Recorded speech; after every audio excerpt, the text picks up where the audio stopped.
ये आइलैंड सो रहा है। चारों तरफ धुंध छाई हुई है। पेड़ों के बीच से हवा सरसरा रही है। ये नमक और रहस्यों की खुशबू ला रही है। ये है रोआनोक आइलैंड, रहस्यों की जगह, त्रासदी की जगह। वो जगह जहां सदियों पहले एक बस्ती गायब हो गई थी। उन्होंने कोई निशान नहीं छोड़ा, बस खामोशी और एक अकेला खौफनाक शब्द। साल था 1590। जॉन व्हाइट, बस्ती के गवर्नर, इंग्लैंड के अपने सफर से वापस लौटे। वो 3 साल के लिए गए हुए थे। वो अपने परिवार से मिलने के लिए बेताब थे। वो अपनी बस्ती को फलते फूलते देखने के लिए उत्सुक थे। लेकिन उन्होंने जो पाया उसने उन्हें हिलाकर रख दिया। बस्ती वीरान पड़ी थी। उनका परिवार चला गया था। रोआनोक के बाशिंदों का क्या हुआ, ये आज तक पता नहीं चला। उनका गायब होना इतिहास के सबसे हैरान करने वाले रहस्यों में से एक है। ये कहानी आज भी लोगों को अपनी तरफ खींचती है। ये एक ऐसी कहानी है जो आज भी लोगों को डराती है। साल था 1585। इंग्लैंड एक उभरता हुआ राष्ट्र था। महारानी एलिजाबेथ प्रथम धन की इच्छा रखती थीं। वो शक्ति की इच्छा रखती थीं। उन्होंने अपनी नजर नई दुनिया पर टिका दी। एक ऐसी जगह जहां बहुत मौके थे, एक ऐसी जगह जहां बहुत खतरे थे। सर वॉल्टर रैले, एक साहसी खोजकर्ता, ने रानी के बुलावे पर अपनी हामी भरी। उन्होंने बहादुर लोगों का एक समूह इकट्ठा किया, वो स्त्री और पुरुष जो एक नया जीवन चाहते थे। उन्होंने उत्तरी अमेरिका के तटों के लिए अपनी नाव चलाई। उनका ठिकाना रोआनोक आइलैंड, एक ऐसी जगह जो प्राकृतिक सुंदरता से भरपूर थी, एक ऐसी जगह जहां अनजान खतरे थे।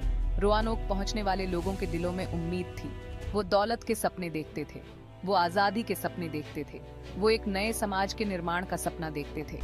उन्हें उन चुनौतियों का पता नहीं था जो उनका इंतजार कर रही थी। ऐसी चुनौतियां जो उनकी हिम्मत आजमाती, ऐसी चुनौतियां जो उनके भाग्य का फैसला करती। रोआनोक में जीवन कठोर था। बसने वाले लोग जीवित रहने के लिए संघर्ष कर रहे थे। जमीन उपजाऊ नहीं थी, मौसम अप्रत्याशित था, भोजन दुर्लभ था, सर्दी आ रही थी और उसके साथ निराशा भी। बसने वाले लोग स्थानीय जनजातियों से भिड़ गए। उनकी संस्कृतियां अलग थीं, उनकी भाषाएं अजीब थीं। गलतफहमियां पैदा हुईं, विश्वास टूट गया, डर ने जगह बना ली। उपनिवेशवादी अकेले थे, अलग थलग, हताश। लेकिन कठिनाई के बीच उम्मीद भी थी। एक बच्ची का जन्म हुआ, वर्जीनिया डेर, नई दुनिया में जन्म लेने वाली पहली अंग्रेज बच्ची। उसका जन्म नई शुरुआत का प्रतीक था। एक याद दिलाता था कि अंधेरे में भी रोशनी निकल सकती है। एक पल के लिए आशा की किरण दिखाई दी। जॉन व्हाइट, बस्ती के गवर्नर, जानते थे कि उन्हें मदद की जरूरत है। उन्होंने इंग्लैंड लौटने का फैसला किया। वो और सामान इकट्ठा करेंगे, वो और लोगों को मदद के लिए लाएंगे। उन्होंने जल्द से जल्द लौटने का वादा किया। वो अपनी बेटी को छोड़कर चले गए, वो अपनी पोती वर्जीनिया को छोड़कर चले गए, वो अपने कंधों पर उनकी उम्मीदों का बोझ लेकर चले गए।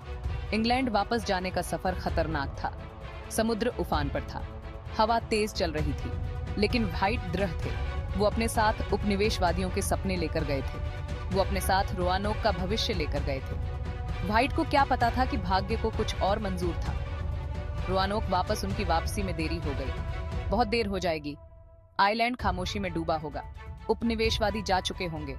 उनका क्या हुआ, ये सदियों पुराना रहस्य बनकर रह जाएगा। भाग 5, खामोश आइलैंड। 3 साल बीत गए। जॉन व्हाइट आखिरकार रोआनोक लौट आए। उनका जहाज किनारे पर पहुंचा और उनके ऊपर एक अजीब सा डर छा गया। आइलैंड अलग सा लग रहा था, ज्यादा शांत, ज्यादा खाली। वो बस्ती में पहुंचे, उनका दिल तेजी से धड़क रहा था। उन्होंने अपने परिवार को ढूंढा, उन्होंने अपने लोगों को ढूंढा, लेकिन जीवन का कोई निशान नहीं था। घर सूने पड़े थे, सड़कें खाली थीं, चारों तरफ एक अजीब सी खामोशी छाई हुई थी। व्हाइट को बस एक सुराग मिला। एक लकड़ी के खंभे पर एक शब्द खुदा हुआ था, क्रोएटोन। ये पास के एक आइलैंड का नाम था। ये एक दोस्ताना मूल अमेरिकी जनजाति का नाम था। क्या ये कोई संदेश था? क्या ये कोई चेतावनी थी? व्हाइट को अब भी उम्मीद थी। उनका मानना था कि उनका परिवार जीवित है, वो उन्हें ढूंढ लेंगे। भाग 6, हवा में फुसफुसाहट। खोई हुई बस्ती का क्या हुआ, इसे लेकर कई अटकलें हैं।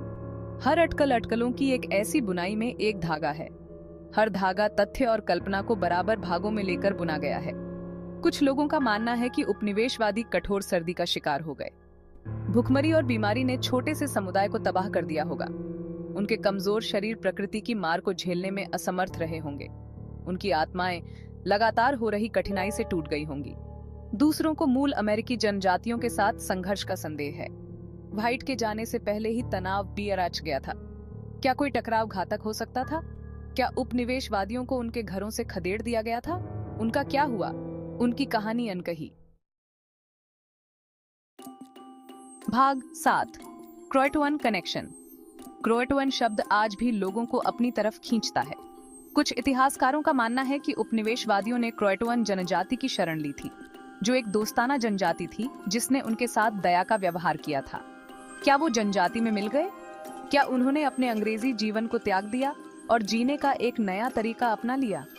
सबूत बताते हैं कि उपनिवेशवादियों और क्रोएटवन के बीच संपर्क हुआ होगा।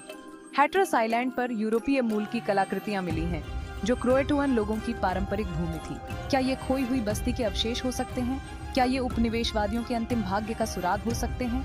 रहस्य गहराता जाता है। गोरी त्वचा और नीली आंखों वाली मूल अमेरिकी जनजातियों की कहानियां आज भी मशहूर हैं। क्या ये रोआनोक उपनिवेशवादियों के वंशज हैं?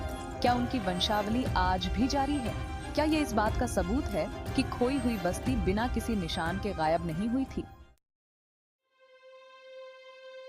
भाग 8, समय में खो गया। सदियों से खोजबीन के बावजूद रोआनोक उपनिवेशवादियों का क्या हुआ, ये आज भी एक रहस्य है।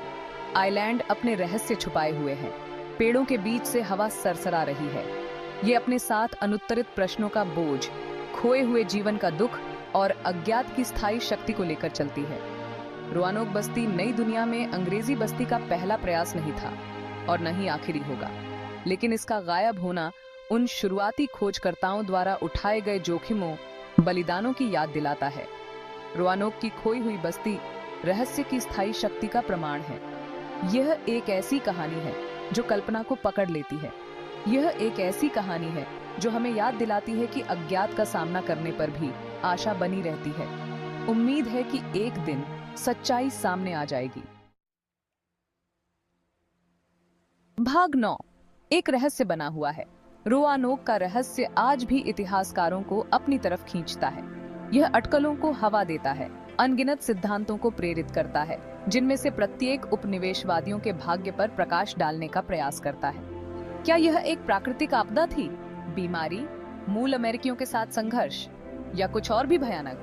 निश्चित जवाबों की कमी से रहस्य और भी बाअज जाता है। रोआनोक का रहस्य लोकप्रिय संस्कृति में समा गया है। इसने किताबों, फिल्मों और टेलीविजन शो को प्रेरित किया है, जिनमें से प्रत्येक घटनाओं की अपनी व्याख्या प्रस्तुत करता है, जिनमें से प्रत्येक पहेली को सुलझाने का प्रयास करता है। रोआनोक की कहानी जीवन की नाजुकता, अतीत की अप्रत्याशित प्रकृति की याद दिलाती है। यह एक ऐसी कहानी है जो सदियों से गूंज रही है, एक भूतिया याद दिलाती है कि कुछ रहस्य उजागर होने से इनकार करते हैं। भाग 10, रोआनोक की विरासत। रोआनोक की खोई हुई बस्ती महज एक ऐतिहासिक रहस्य से बढ़कर है। यह मानवीय भावना का प्रतीक है, तलाशने की इच्छा का, अज्ञात का सामना करने की हिम्मत का, हर मुश्किल के खिलाफ जीत हासिल करने की इच्छा शक्ति का। उपनिवेशवादियों का गायब होना अतीत को समझने, अपनी गलतियों से सीखने, हमारे सामने आने वालों द्वारा किए गए बलिदानों की सराहना करने के महत्व की याद दिलाता है। हालांकि रोआनोक का रहस्य अनसुलझा है, लेकिन इसकी विरासत जीवित है। यह हमें सवाल पूछने, जवाब तलाशने, अपने ज्ञान की सीमाओं का पता लगाने और उन लोगों को याद करने के लिए प्रेरित करता है जो समय की धुंध में गायब हो गए। उनकी कहानी, हालांकि अधूरी है, सदियों से गूंज रही है।